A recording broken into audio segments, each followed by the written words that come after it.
Whoa. This is the sign our friend Brian Walks made for us from Train to Hunt. He's a woodshop teacher in Oregon. Pretty nice sign, huh?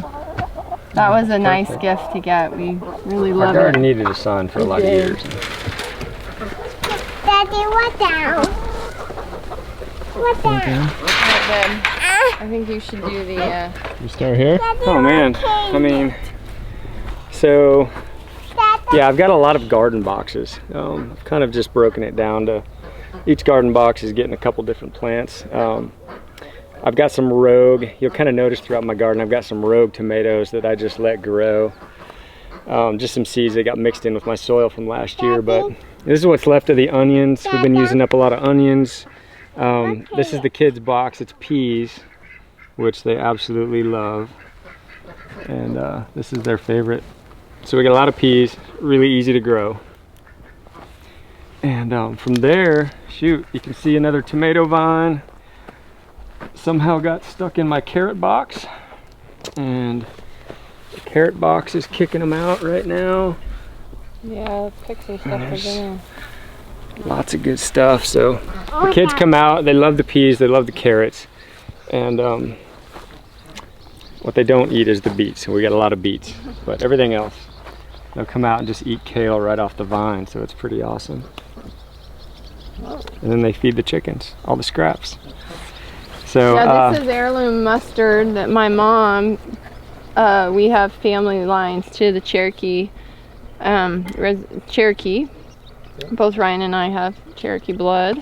And my mom went to the reservation in Carolinas and she got some heirloom seeds. And so she's kind of gives Ryan heirloom seeds. And this is an heirloom mustard from the Cherokee reservation. And every year, did you even plant it this year? No, that's a rogue. This is a rogue. So these just come back and then we collect the seeds and we save them. But this is some really good spicy hot mustard. Give you heartburn if you eat too much of it raw. But it is awesome on a burger. It's like the best thing ever. Yeah, yeah. So yeah, you can see like our grapevine, which we had for years, continually gets bigger. And we just get massive amounts of grapes on that sucker. So another food that the kids can just go pluck off the vine and eat it while they're outside. So yeah, I've got quite a jungle over there. I never get to weeding. Here, come over here, we'll pick some potatoes. Of my well, I've got a lot of squash. So there's like zucchinis, Hubbards, a lot of spaghetti squash that I use. And they're just awesome. But I just let them go, and that's the potato box there. So you could probably pull that one up. One. So I've got a mix of blues and Yukon Golds and just a variety. I got some reds in there, and I used to plant way too many potatoes, and now I've narrowed it down to just one box, and it's plenty for our family. So that'll give me a couple of 5-gallon bucketfuls of potatoes. Yeah. And then we have squashes coming out, spaghetti squash. And they're all over in here. And zucchini squash back there. And we got beans. Yeah. They're coming out, and they're so good too. One Fresh of the beans. Things I used to plant way too many beans, so I think I've got about 8 or 9 plants this year, and that is plenty to do a bunch of spicy pickled beans. And that is more than enough. That'll give us a lot of jars right there, just with those. Yeah, so good right off the vine. You eating carrots? We even have pickles this year. Sometimes we don't do put good. A few little pickles in there. Not our favorite.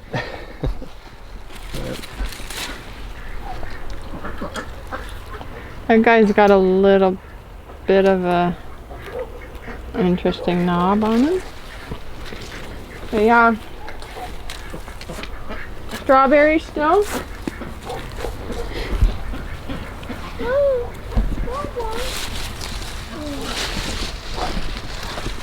So these are like ever bearing, and they kind of just Yeah, Oh. this time of year they get a little bit smaller, They're little. a little bit less. And obviously I need to do more weeding out here, but So garden is a lot of work because if you don't use chemicals and you don't spray, you know, you have to come weed and you have to use natural stuff. So, you know, we have more of a wild garden, and that's okay. Is this a trick? yeah, so I'm not a drinker, but my slugs drink and get drunk and die. So that is my slug trap.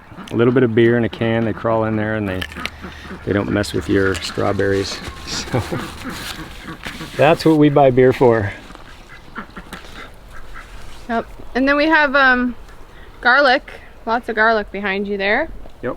Leeks This coming is a up bunch here. of kohlrabi, one of our favorites. This was bok choy. It's seeded out now, but That's all bok choy too. we'll save those. And No, this isn't bok choy, this is mustard. that's mustard over there. Yep. Yep, that's a purple If you mustard. eat the seeds, it tastes like horseradish. Yep. My fingers are... But yeah, there's an absolute ton of garlic in this box. I need to pull it out and dry it and get it powdered up. This is where we get all our garlic powder, is from these. Are Once they we dry ready? them out. Yeah, they're Can you pull totally, one out? they're ready. Oh yeah, I see that. Okay.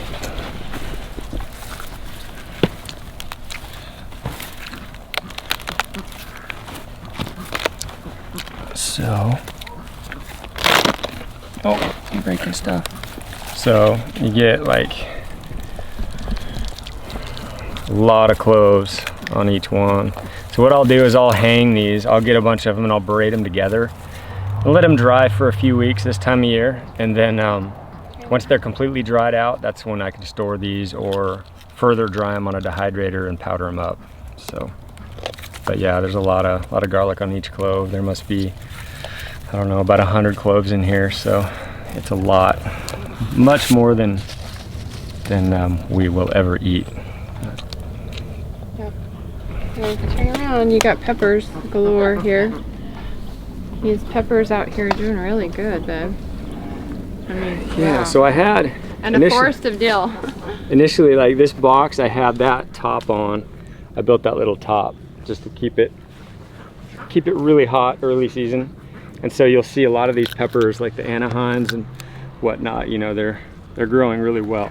I got a lot of jalapenos, which I'll can up. I got a lot of bell peppers, a lot of banana peppers. So, you know, these are just awesome for morning scramble with duck eggs. But jalapenos, these, and banana peppers. That's all you need for like the perfect omelet. Yep.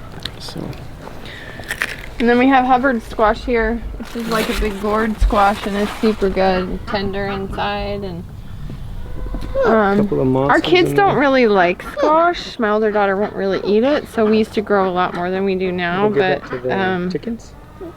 just enough to get some in the fall. But your squash are doing really good this year. They're like fertilizer must have been. Dill is crazy. Got rogue dill going everywhere. Dill just reseeded itself. Yeah, we have a little bit of a permaculture garden. We specifically plant things places, but stuff creeps up, you know? Yep. Okay, let's go into the hot box. And these sunflowers are gonna be tall. Actually, those are dwarfs because Oh, the tall what ones about always this one? end up falling over. So Is that I a just, dwarf too? I just planted dwarfs all Oh. around this year just for Okay. the bees. But Is that another trick? what's that? Is that another trick? Yeah, it brings in bees, and plus, you know, we don't end up eating the seeds, but the chickens love them, so you can pop the head off when it's ready, and it's kind of a treat for the chickens. But a lot of collard greens. For whatever reason, we grow a lot of collards and a lot of kale. So What is the reason for that? for the greens, Because they're easy. They're really easy, and they give you a ton of powder, green powder. Yeah, here's your kale. So here's a kale And box. we only have one box. Usually we have 3, I feel like. Yeah, I've cut This it is way like back. Ryan is like cutting back on his kale addiction. We only have 1 box this year.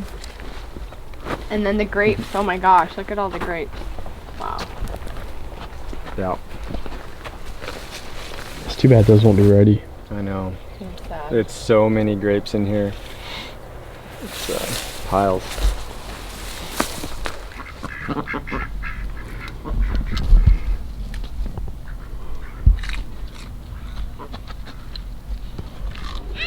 Oops, look. Oops, bonk. I got 2 of them for you.